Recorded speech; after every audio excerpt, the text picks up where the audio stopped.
Now let's prepare for the last seat of the contest. Kolohe Andino takes on John Florence. This is how he got started, Potts. Yeah, you know, wanting to get that quick start on John. A smaller inside wave.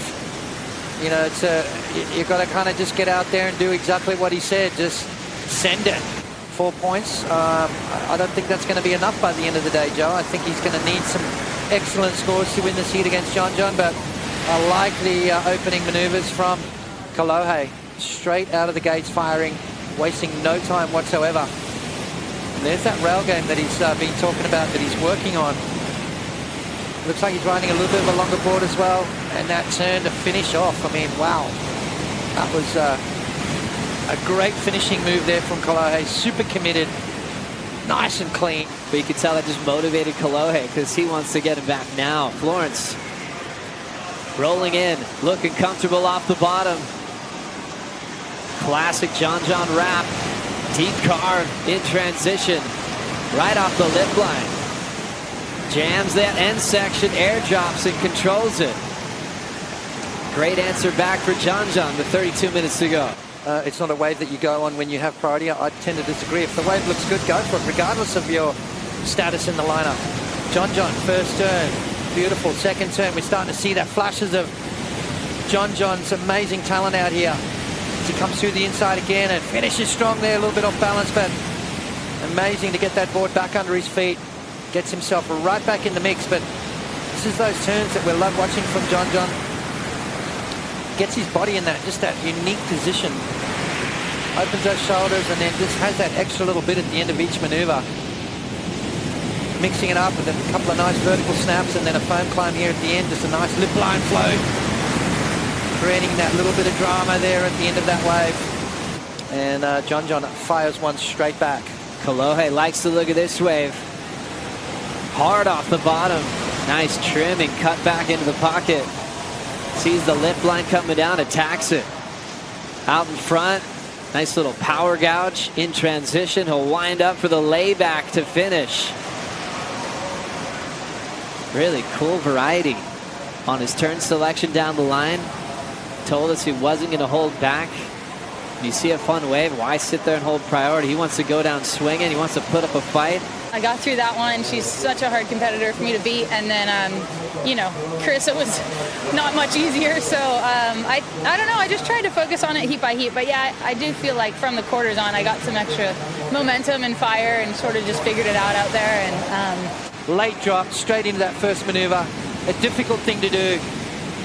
Not if your name's John Florence, though. This guy's got a special relationship with main brake. Double pump bottom turn, setting it up nicely. Gets nice and low. And then just really trusting that equipment, trusting that line that he's drawing. And there is that maneuver that has just gathered so many points for him. It's ridiculous. If you could do a turn like that, you would pay a lot of money for it. It's got to be the best carve in the game. When you think about the style he puts on it, the force of pushing that board at 100%. The takeoff was radical as well. Yeah, the takeoff was beautiful. And then straight into that first maneuver. So there was no hiccups.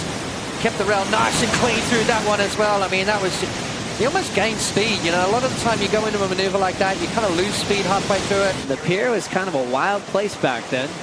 A lot of kids weren't really allowed to hang out down there. Lots changed. Here comes the front side hook from Kolohe. Nice clean rhythm down the line, attacking a big section, staying on his feet. Have a look, bigger set wave, a later drop. He needs to send it on this one.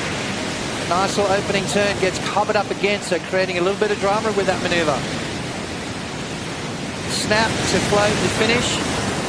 It's definitely better, but is it up into that 9-point range? I'm not quite sure, Joe. I think that first turn, he's got to find a wave that stands up a little steeper for him.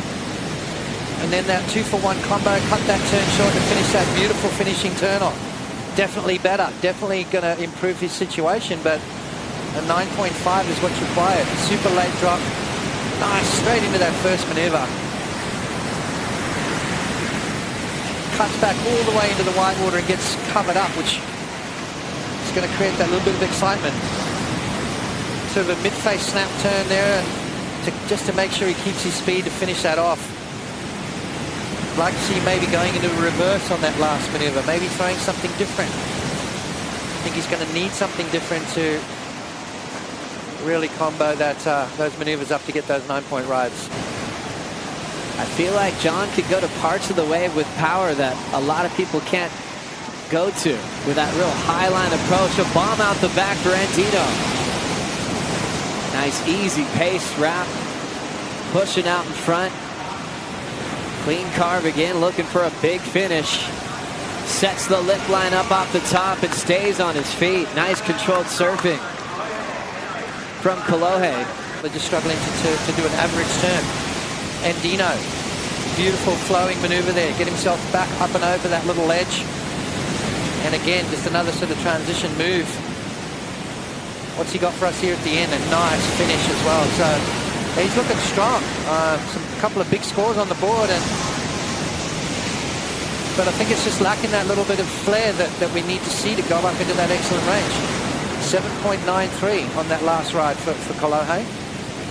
So he's right there, but honestly, he needs a couple of massive eights to combat that 9-point ride that John's got. I like the way he held the rail there for a bit, and then he starts to drive into it. Keeps that upper body nice and vertical. Drops back down again, and big snap right there as well. So Kolohe looking sharp. I mean, he's got some good scores on the board, but just isn't enough at the moment. That turn there, I'd like to see him go to the air. You know, he said he was going to send it. We need to see him do that. It's the carve, the tail release. And having a blast on what might be his last wave here at the main break. His good friend Brandon Wasserman loving that performance, and he's going to call it a final. What a way to finish off your heat, belting the lip multiple times with 10 seconds to go. It did have scoring potential, and there it is. Your champion, even without that last ride, Joe. John Florence is your 2019 Margaret River Pro champion. For the second time in his career, he dominates the box in the main break, and once again over Kolohe and Andino in an incredible final. His favorite number seems to be 9s out here. Why not finish your last wave with a 9.5? Oh my gosh.